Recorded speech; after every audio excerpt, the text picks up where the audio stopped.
And overnight, the official death toll from the Philippines typhoon jumped to more than 3,600. That number comes 1 week after the storm tore through the island nation. Some survivors are still waiting for help to arrive. Officials hope to reach all the devastated areas today. Seth Doane has spent this week in the city that took the biggest hit, Tacloban.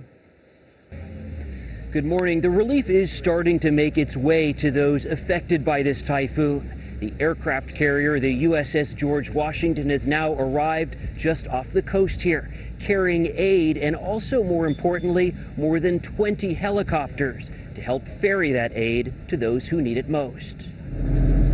A week after Haiyan tore through, Tacloban has become a city of lines.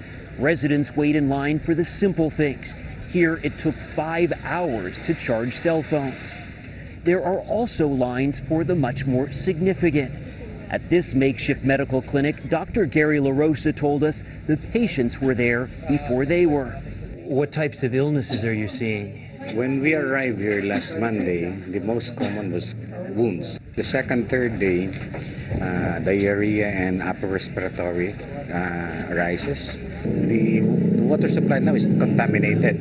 That's why there's such a long line down the street, where a Philippine government agency brought in a truck to dispense filtered water. We've been here like 3 hours, and we're thankful for this. At least we have water to drink and it's safe. Jessica Avincula told us she'd prioritize and give this drinking water to her kids.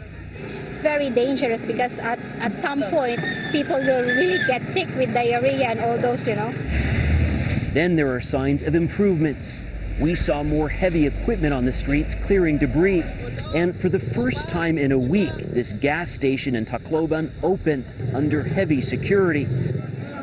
And then there were the lines to leave this place by ship or by air. Many won't wait to see how long this recovery might take.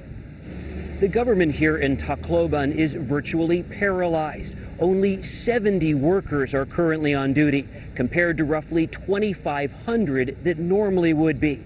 Many lost everything in this storm, lost family members, lost lives, or are injured. And that only further hampers the recovery. Charlie, Nora. Seth Doane in Tacloban.